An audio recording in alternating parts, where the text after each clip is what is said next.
warahmatullahi wabarakatuh. Nama saya Dina Yuningsi, NPM 191434 Di sini saya akan mempresentasikan proposal seminar yang berjudul Pengembangan LKPD pada materi pembelajaran udara bersih bagi kesehatan tema 2 berbasis problem based learning untuk SD kelas 5.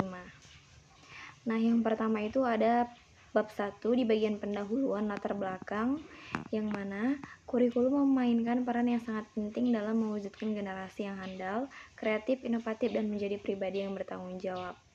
Nah, kurikulum ini menuntut paradigma belajar dari teaching menjadi learning.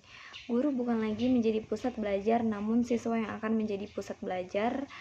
Nah, hal ini lah yang membuat siswa akan dapat menumbuhkan kemandirian dalam dirinya. Karena kemandirian siswa sangat dibutuhkan dalam memperoleh prestasi dan juga dapat bermanfaat dalam mengelola lingkungan sehat dan juga dapat menimbulkan pengetahuan baru. Nah, identifikasi masalahnya itu yang pertama, rendahnya motivasi guru untuk membuat LKPD. Yang kedua itu kurangnya cara berpikir kritis siswa. Nah, batasan masalahnya yang pertama itu ada LKPD pada materi udara bersih bagi kesehatan berbasis problem based learning ini untuk peserta didik kelas 5 di sekolah dasar. Kemudian yang kedua, penelitian ini berfokus hanya untuk meningkatkan cara berpikir mandiri pada materi udara bersih bagi kesehatan tema 2 kelas 5 sekolah dasar. Kemudian rumusan masalahnya, bagaimana mendesain LKPD pada materi udara bersih bagi kesehatan berbasis problem based learning. Yang kedua, apakah LKPD pada materi udara bersih bagi kesehatan berbasis problem based learning layak untuk digunakan siswa kelas 5 sekolah dasar? Nah, manfaat dari penelitian ini ialah bagi peserta didik itu dengan menggunakan LKPD dapat belajar secara mandiri atau tanpa guru sesuai dengan kemampuan dan kecepatan belajar masing-masing, serta sebagai penggunaan perangkat pembelajaran yang bermutu dan menarik. Kemudian bagi guru atau pendidik, sebagai perangkat pembelajaran dalam proses pembelajaran tematik tema 2 udara bersih bagi kesehatan agar pembelajaran lebih efektif.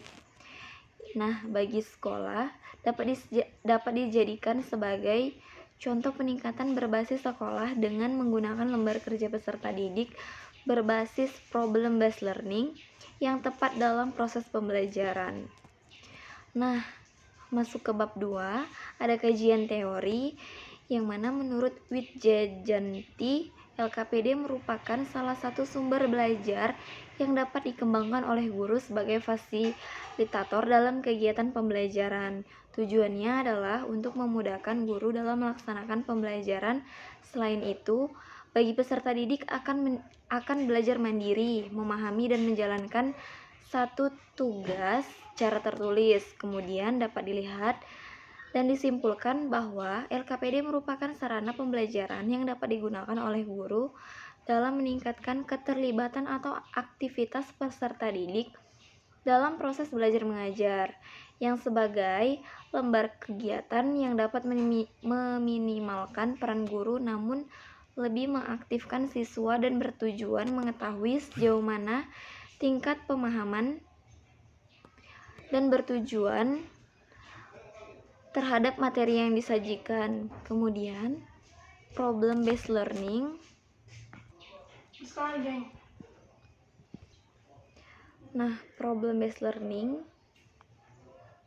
based learning adalah proses yang akan ditempuh oleh seseorang untuk menyelesaikan masalah yang dihadapinya sampai masalah itu tidak lagi menjadi masalah baginya.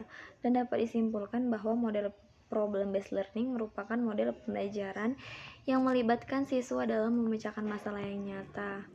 Nah, kemudian bab 3, metode penelitian. Jenis penelitian yang saya gunakan dalam penelitian ini adalah Research and Development atau biasa disebut R&D, yang meliputi tahap potensi dan masalah, pengumpulan data, desain produk, validasi desain, revisi desain produk, uji coba produk, revisi produk, uji coba pemakaian, revisi produk, dan produk massal.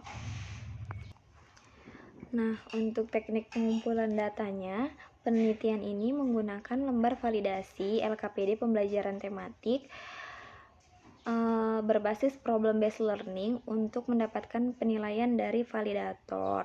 Apakah LKPD sudah dapat digunakan? Kemudian atau harus diperbaiki. Nah, LKPD pembelajaran yang dikembangkan dan diuji kelayakannya oleh ahli bahasa, ahli materi, dan ahli desain. Kemudian data yang akan diperoleh dari validator dari analisis ini dan digunakan untuk memperbaiki LKPD. Terima kasih.